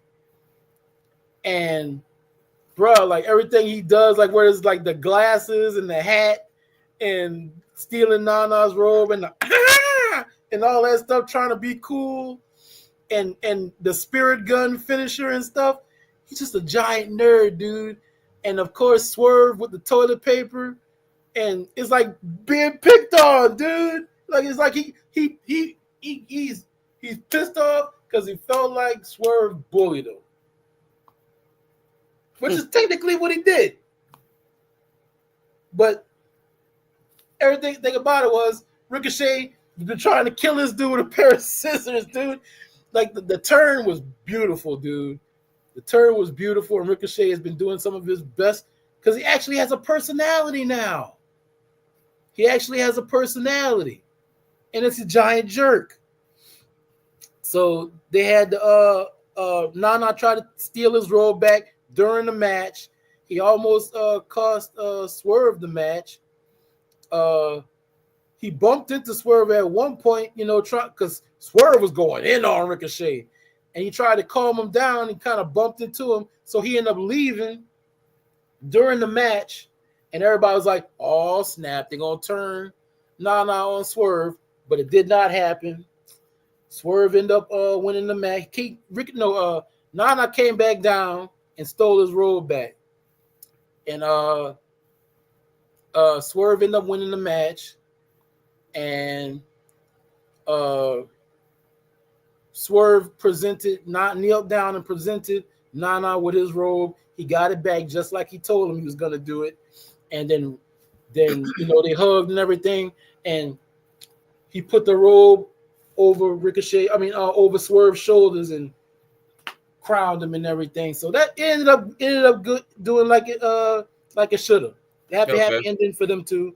And Swerve is your new number one contender. Hopefully the next champion too, because this Death Rider shit has got to go. Hopefully, fingers crossed. Because I will admit, I will say this: the general consensus, what I've been seeing online, was that the show was good up until the main event. Everybody, exactly, even AEW diehards, were shitting all over the main event. That's been the one thing everybody can agree upon. And the second thing is that Tony Storm match should have finished the show. Yeah, I thought I was gonna say that too. Like that should have been the main event in general. And then when I saw the clips that I saw, and then it had an actual end credits, I was like, why isn't this the end of the show? That's the second thing everybody can agree upon. Was that match should have ended? It was the longest story. It was the most well thought out story. It was the longest told story. It was the second longest match on the card. And then it had, It was the second longest match on the card. I'm looking at it right now. The Tony Storm match. Oh, well, no, actually, it wasn't. I'm sorry. I got mixed up. That actually wasn't the second longest match. The two matches that came after it were the two longest matches on the card. Yeah. But like I said, that was the best told story, and then it had the best ending to it too. Yeah. The way she was just laying on top of Mariah and everything and cradling her and stuff. And then they had the little table they broke that said Hollywood on it, and then they had on the screen the end fini. That should have been the end of the show. Right. I wonder how many people almost got up and oh, okay, I guess we gotta go now. Not even thinking about it. Not if you a Kenny Omega fan, because you know good and well what you showed up for. Right. That's true. Woo! But so Tony Storm, since we're talking about it now, Tony Storm successfully retained her AEW Women's World Title against Mariah May. I'm hoping that with that ending, that's the finality for this for now. We won't see them put it on the back burner again, That's what you were saying. It needs to come to a finality, put them on the back burner, separate them for the time being, and let's get them into some different feuds for the time being. We don't need to draw this out any longer than it already has. Right. Even though arguably it was the best thing that they had going on television. Definitely more entertaining than any Death Rider shit that's been going on lately. Right. So yeah. The Hurt Syndicate successfully retained their tag team titles, which I'm not shocked by. I would be surprised if they even dropped the titles to the Outrunners. I was not, and that was the shortest match of all the matches on the main card. That match only went 8 minutes and 40 seconds. That should have been a squash. It should have been way shorter than that. That's what a lot of people thought. They thought it was going to be a squash, but they gave the Hurt Syndicate, they gave the Outrunners a lot of offense that they more than a lot of people thought. And the thing was, the Hurt Syndicate has a knack for toying with they prey, and MVP has to keep reminding them, bro, stop playing around. So that's gonna come into play. They keep playing around with these lesser tag teams, and is eventually gonna come back to bite them. True. Let's see here. Kazuchika Okada retained his AEW Continental title against Brody King. And that was a slapper, bro. Brody was putting them bruises on Okada, bro. And I called this. I was hoping that this would be the end result for this match. Kenny Omega defeated Konosuke Takeshita to win the AEW International title, becoming the first ever AEW Grand Slam champion. So congrats to Kenny Omega. And now hopefully this leads to him and Okada and them, putting the two titles together and making just one championship. You know what I mean? Right. The unification match. So this is what I'm hoping for. Hopefully this takes place hopefully they save it for All In. If they want people to buy tickets to All In, if they're trying to sell out All In, save it for All In. Don't prematurely book this for All In, because they had the little All In sign, the promotional sign behind the two of them, in camera shot, which right. I don't think was an accident. Hopefully it wasn't, because like I said, if they're trying to get butts and seats, that should be one of your marquee matches right there, because that's definitely going to get a lot of hardcore wrestling fans, especially fans of Japanese wrestling, that live out here, because I've met quite a few. There's a lot of them out here. That's definitely going to have them buying a ticket just for that match. You know what I mean? To actually see it in person. You know what I mean? Because tickets haven't been moving very well. I've been checking, like they're moving, but they haven't announced any matches yet. You know, and hopefully they don't take their sweet ass time to do so, because it's your biggest show of the year. It's their biggest stadium show. It's the first time they're doing a stadium show in the United States like that. You know what I mean? So hopefully they book this right. Even if I'm not a fan, it's good for business and wrestling all around if they're successful in at least selling out this arena. You know what I mean? They gotta do something big. So one of three things need to happen for this all-in card to be successful. The Von Erichs need to be a part of it because it's Texas. It's in their backyard. That alone would sell tickets to see the Von Erichs, because this is a very Von Erich heavy area here in the DFW area. Athena, who is another local girl, you know, here in the Fort Worth DFW area, she needs to be on the card, and she has to have a strong match. She has to have a strong feud going into this. And three, Okada and Omega need to have a match on this show. All true. That's just my opinion. And hopefully, let's throw in a fourth one. Hopefully, if not beforehand, at this event, Moxley drops the fucking title. Holy. Probably at that show, if not before. I hope it's before, because right now it is the drizzling shits. Like, it is not good. Hopefully Swerve takes that title off of him, because it's not. Didn't say exactly when. They didn't exactly say when he has to take the title shot. They did not know exactly when. So they did not. But I wonder if I know old boy Darby is climbing Mount Everest right now.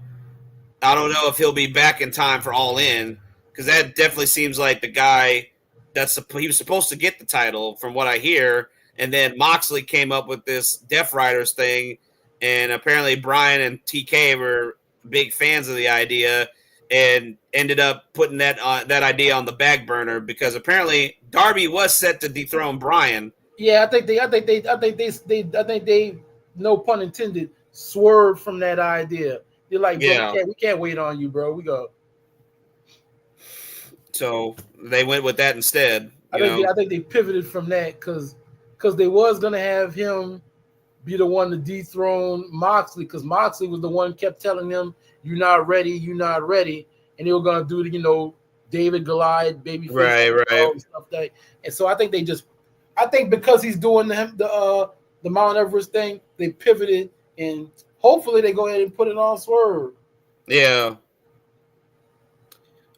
Big steel cage match.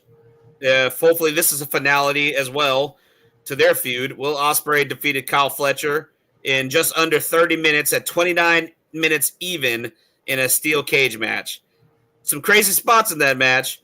I saw the Spanish fly off the top of the cage. That was insane, especially the bounce that they both had as they hit the mat. That was crazy. Mm-hmm. And I saw Will Ospreay paying homage to Mick Foley. There was a shot in the match where he's bloodied in the face and he hits the bang bang, the Cactus Jack taunt, which was cool. He's a big fan of Mick, and he even said so on his X account. I seen that in passing. Yeah, they pulled out the barbed wire bat. Yeah. So I mean, like I said, so everybody is in agreement that from the beginning of the show to just before the main event, it was a solid, entertaining show, and then came the big old dump that took a dump on the show. It was the main event. That ended up becoming a 3-way for the AEW World Championship, as Christian Cage cashed in his Casino Gauntlet contract, and then Jon Moxley successfully defeated Adam Copeland. I refuse to call him that stupid 4-letter name. And Christian Cage to retain the title by submitting Christian Cage by technical submission because he could not regain consciousness after being choked out. And I don't know if it's to be believed. Probably not, but apparently, Mox didn't want to. Some wrestling journalists out there were saying Mox didn't want to lose to Copeland, and Copeland didn't want to. Or Mox didn't want to lose to Christian. Sorry, Mox didn't want to lose the title to Christian. Cope didn't want to lose to Mox, so that's why they had the ending that it had by putting Christian in that chokehold to try and save face, I guess somehow. I don't believe that because I don't think that. Moxley, I don't believe that either. He's a team player. He'll drop it if you want him to drop it. If you want him to pick up the title, he'll pick up the title. You see so many times when somebody gets hurt, they lean on Mox. So I don't believe that's the case. I don't believe that. No, I think they didn't know what to do with Christian holding that the title shot. Yeah, because he's a heel. Now a lot of people was thinking, what if Cope wins and then Christian cashes in, and then you have them two beefing, blah blah blah blah blah, that sort of thing. Right. But it was like, I'm not gonna lie, it was a surprise that Christian cashed in. Yeah. And then he entered himself in the match. The only whack thing was like the match was already just like slow paced. That's what I heard after Moxley, all the high octane action. Moxley can go with anybody, but when you gotta slow yourself down for Cope, that's kind of that's what gave it. That's what gave everybody such a a bad. That's what gave the match such a bad rap. That's why everybody said it was just the drizzling doo-doos and stuff. Yeah, And Christian gave some life to it because everybody's like, "Oh snap! Christian's cashing in. Christian's cashing in." But then, because he almost pinned him with one hand. I did see that. He almost pinned him with one hand, and that's when Mox broke it up, and then turned around and tapped him out. Right. I saw some people who claimed to have been there and live in attendance, like on social media, talking about it. And they said that match just sucked the life out of everything because everybody was so hyped. I mean, especially after that, coming off of that cage match and then the Omega match and then the Hollywood street fight and Hollywood ending. Like three big, matches that had the crowd like on their feet, and then this is what is ending the show, and that's how you close out because you started off the show hot, and then of course it is what it is with a tag match, but the rest of the show was pretty solid from what I hear. Bang, bang, bang. Then you get to the main event and you slow down. Like that was the cool down match. Right, strike and a miss. That should not have been the cool down. That shouldn't have been the main event. Never should be your cool down match. Everything is supposed to lead into the main event, right? You know what I mean?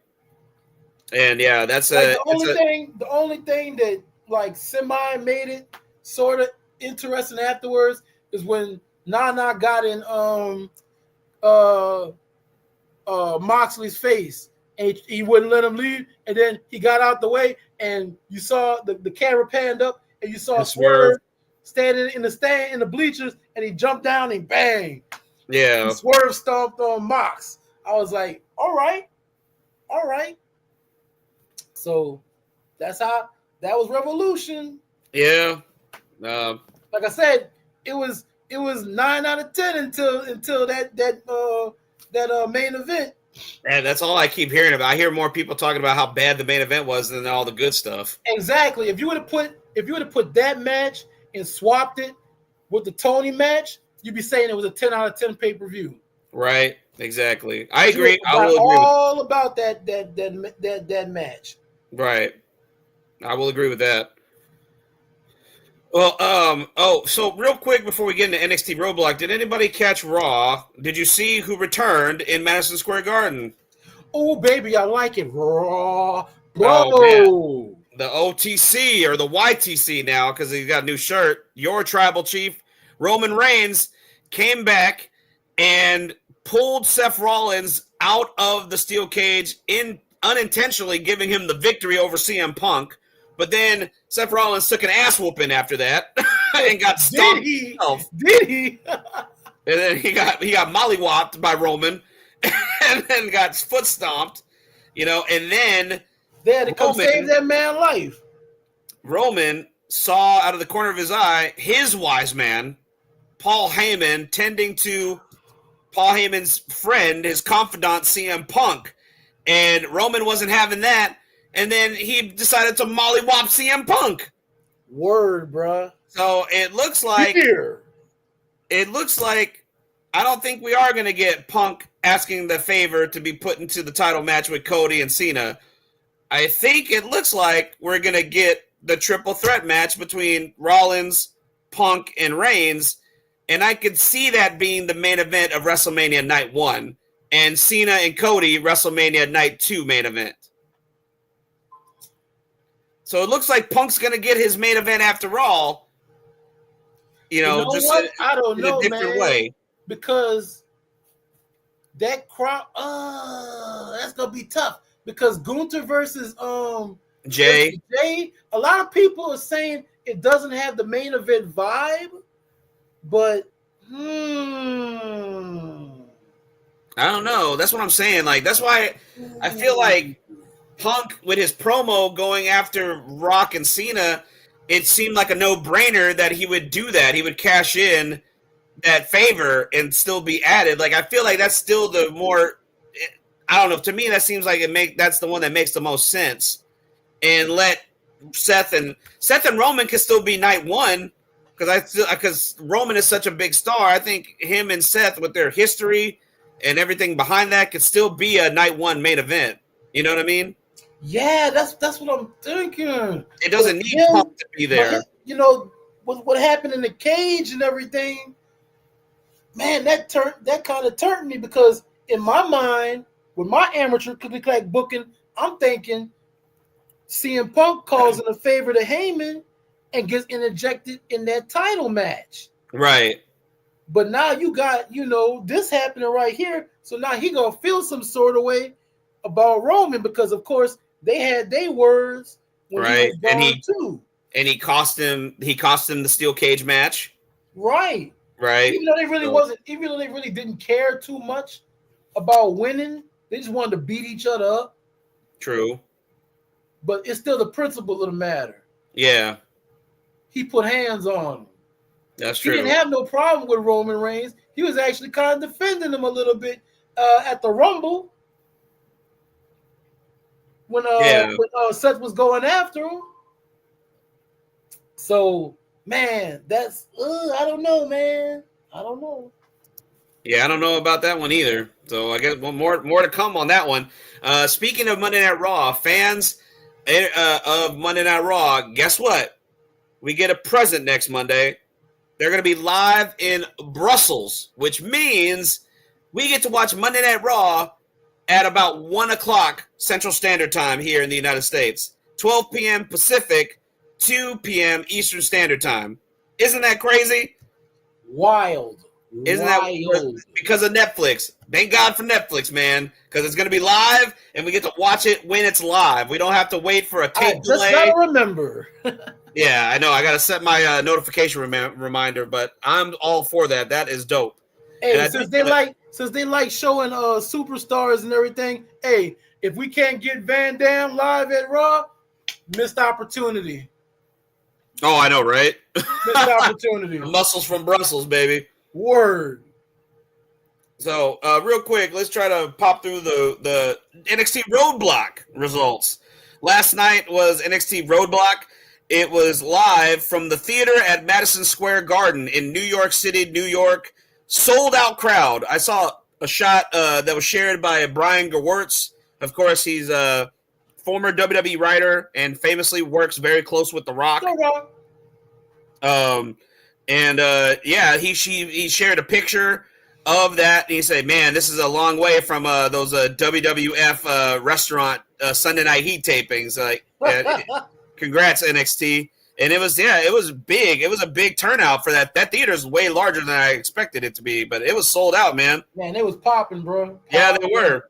and for and they had the action to go with those results, man. So I give them credit because it was a solid card, top to bottom, and everything, including the main event, delivered. So I got to give NXT credit, man. First match, awesome match. The Hardys, Matt and Jeff, defeated Nathan Frazier and Axiom, aka Fraxium, to retain their TNA World Tag Team titles for the first time ever. The TNA World Tag Team titles defended on WWE television in a solid tag team title match. Kudos to the Hardys, man, and kudos to Fraxium for making the Hardys look fucking awesome. Yeah, bro, they didn't look like they slowed down for them at all, bro. Hell no. But that crowd was hot, man. For that tag title match, that was the best way to start off the show. You got to start off with a hot match, you know. I know in AEW they started off with that Paige and MJF, which was a hot match for the crowd. It was a nice way to start off the show, and the Hardys and Fraxium did their thing, doing it for NXT on their side. Yeah, that was a tone setter. Yeah, exactly. Next match on the card was Jordynne Grace defeating Roxanne Perez, finally getting her victory back after losing to Roxanne at NXT Battleground last year in Vegas. So I wonder if this is Roxanne's final NXT match while she gets acclimated to the main roster now. A lot of people were thinking a lot of people don't feel like it was, because usually they'll give the person who's going up their, the ring, and they'll, give them they flowers and stuff. And they didn't see that with last night, which kind of leads a lot of people to believe that they don't know. They don't know. That's possible. I mean, yeah, because sometimes they do. They don't always do that, but sometimes they do. Roxanne definitely. It's usually like off camera. Yeah, that's true. That's true. But since a lot of people have the VPN thing where they can watch it on Netflix and see stuff that happens off commercial while we're on commercial, a lot of people were saying they didn't do all that. Oh, okay. I got you. This next match, man, the crowd gave them a standing ovation before the match even started. Obafemi defeated Moose to retain the NXT Championship. This two big meaty men slopping meat. And what a match it was. I think it lived up to the hype, man. Bro, man. Country fried, beefaroni, whatever your thing is, bro. Whoo, man, too much meat. Slow down, player, slow down. You like dark meat? This is the match for you. I know you did not just say that. Yes, I did. Clip that. Whoever does our clips, clip that. I don't regret it right now. That's funny. Oh man. But yeah, bro, they was banging, bro. Yeah, there was a good match, man. Woo, banging. Who knew these guys had the chemistry that they had, man? Especially for you got a veteran like Moose. People forget Moose has been doing this for quite some time now, and Obafemi is the rookie still, technically. Right. You know what I mean? But damn, they had some chemistry, man. Hopefully, this is not the last time we see these two in a ring together. Man, bro, I'd love to see them running back later on down the line, man. Right? I wouldn't be mad at it, bro. Maybe we can get a rematch on a TNA show sometime in the future. Because we've seen that TNA crowd, they was over there. Obafemi, they knew who that was. Oh, for sure. They knew who that was. For sure. The next match on the card was the New York City Street Fight. Javon Evans gained a measure of revenge against Ethan Page by defeating him by pinfall, but then Timu Shield showed up and took out Javon. Not reboot. What was it? I said Timu. Okay, Shield. We'll roll with that one. Yeah, Timu Shield. We'll roll with Timu Shield. Yeah, Timu Shield. Wish.com. Shit. Oh, man, but the main event, which definitely deserved to be the main event, winner-takes-all match for both the NXT Women's and NXT Women's North American Championships. Stephanie Vakir retained her North American title, and won the NXT Women's Championship by defeating Julia, my precious Julia. Oh, my beautiful madness herself. I mean, I was already expecting this to happen because the rumor mill is stating that Julia is hurt. So she's going to be stepping away for a little while to get right, to get. I don't know if she's hurt to the fact where she needs surgery, or she just needs some time to like convalesce and heal. I think she just needs a little time to heal because she still got in that match. She got her did. Oh man, and she did that. She did Stephanie's. Oh my god, I was like Booker T. Yeah, Booker T had to change it up. Booker T had to switch it up. Yeah, he did. Oh man, I was right there with Booker. I was like, "Go ahead, Julia." Yeah, man. I was like, you know what? I can't wait till she heals up so we can run this one back and get a longer time. For sure. Everybody wins. Yeah. And you could tell, I saw a clip. Somebody took a picture of Julia at ringside watching Stephanie celebrate. You can see like she's trying to like hold back her excitement for her friend, and play the part. But you could tell like through the facade that she was very happy for her friend. Yeah, which is nice, man. It's cool. And Stephanie, because they legit are coming into a new country. They visited America before, but they're moving to a new country together, learning the language, going through this at the same time. Yeah, they literally bonded together. Like they knew each other before. Yeah, but they knew each other before, but they definitely took their friendship to another level for sure. And a good on them, man. I love them. Both those girls are fantastic. They're great athletes. Fantastic in the ring. They are the future of women's wrestling, at least for the WWE side. I mean, in total. I think in general. I was going to say just for the WWE side, but no, let me scratch that. They are the future of women's wrestling. And that was a prime example of that. Because you're setting the level. You're setting the bar for everybody. They definitely are, man. So I'm excited. I might run back and watch that match one more time because I thought it was a beautiful match. They put on a hell of a match. Morning, man. I watched it this morning again. Yeah, it was great. It was fantastic. Stephanie, chef's kiss. Very good. I'm lucky I'm single because Stephanie would break my marriage up, bro. I'm sorry, dude. No comment. You're watching that Stephanie more than me. No comment. I don't know if my wife watches the replays, but no comment.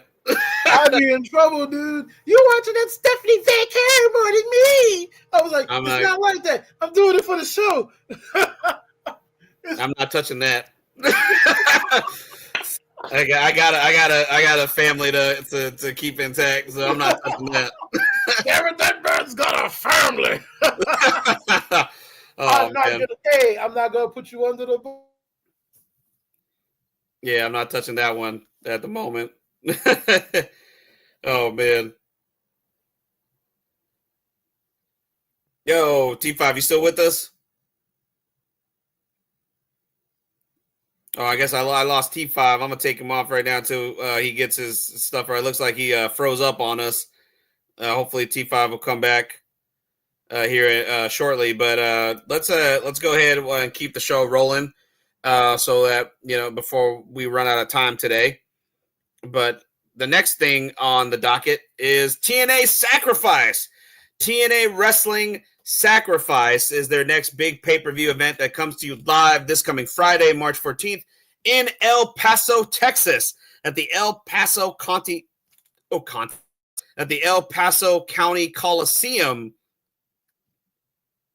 El Paso County Coliseum is the host for TNA Sacrifice this coming Friday. It's going to be airing on pay-per-view and on TNA Plus if you subscribe to that app. And a lot of there's going to be some NXT talents a part of this event.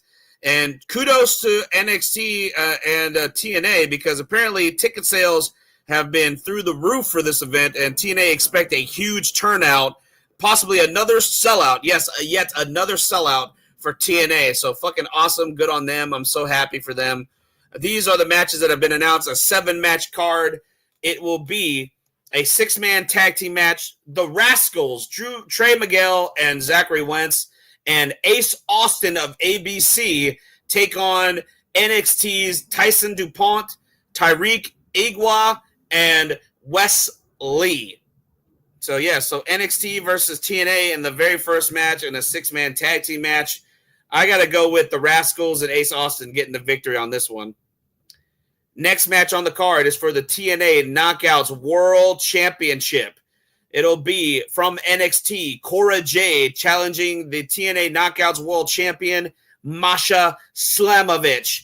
They've been going back and forth since Cora Jade's been making sporadic appearances in in TNA, and Masha's been showing up in NXT as well. This could be a very good match, could be a show stealer here. I'm really excited. I got to choose Masha on this one. I think Masha is going to be the one to retain her title. Cora Jade is not walking out with that TNA Knockouts title. I would be shocked if that happens.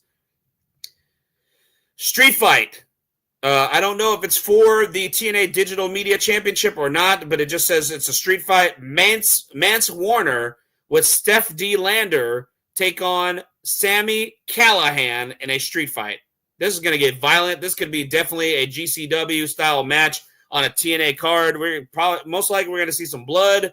We're going to see some tables being broken, and God knows what else in this street fight. Ladder match for the TNA X Division Championship. Coming off of his loss to Obafemi for the NXT Championship, Moose is going to be trying to rectify that loss with a victory when he takes on one half of the TNA World Tag Team Champions, Jeff Hardy, in Hardy's style match. This is the match that he made famous with his brother Matt.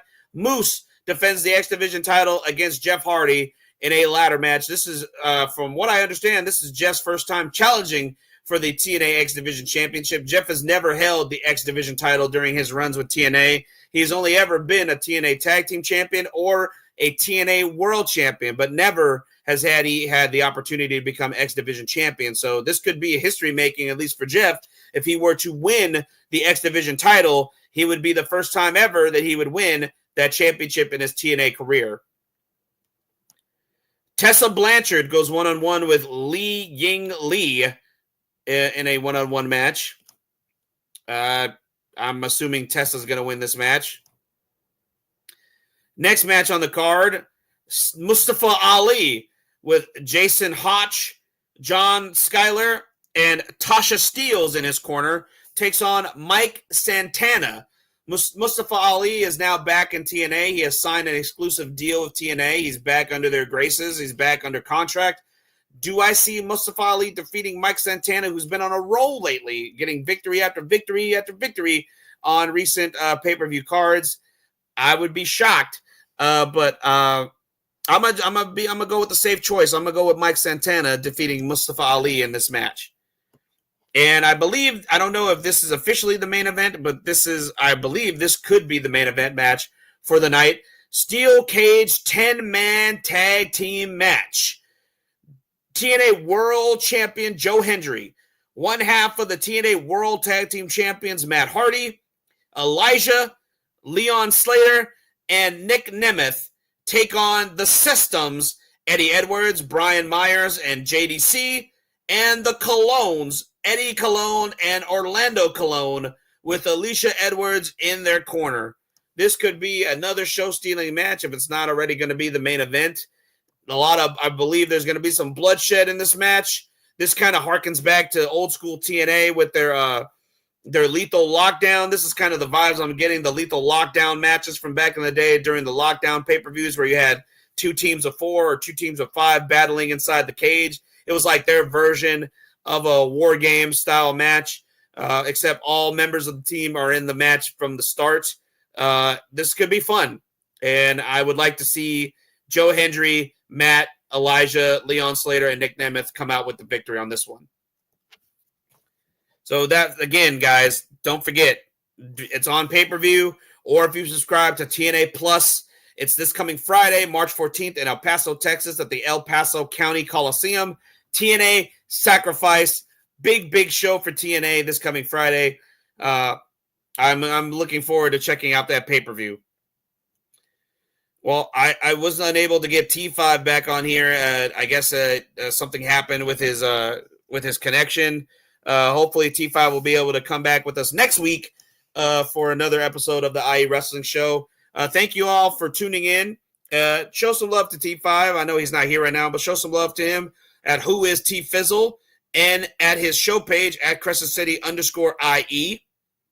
That's Crescent City _IE.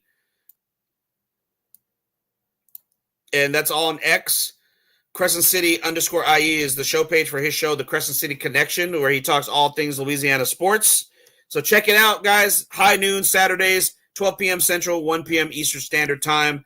And please follow the IE Wrestling Show on all of our platforms. We are on X, TikTok, and Blue Sky. So thanks for that. Please check out that link below for the Supporters Club on Spreaker.com /podcast /IE Wrestling. Excuse me. /podcast /wrestling -show /support. And yeah, so thank y'all for tuning in to this new episode of the IE Wrestling Show. We are streaming live for the first time ever on Twitch. We're live on X. We're live on YouTube. Hit that like, share, subscribe button. Please follow. Hit that follow button. Share with your friends. Let your friends know about the IE Wrestling Show. If you love professional wrestling, if you love what me and my brother, the Crescent City Savage himself, T5, did today, I hope you all enjoyed the show. Check it out. Check us out next week. Same time, same channel, right here on IE Sports Radio. Your direct feed for all that is sports. The IE Wrestling Show is your direct feed for all that is professional wrestling. I am the SoCal Saint for my boy, Crescent City Savage, T5. We'll see y'all next week. Peace, y'all. Take it easy.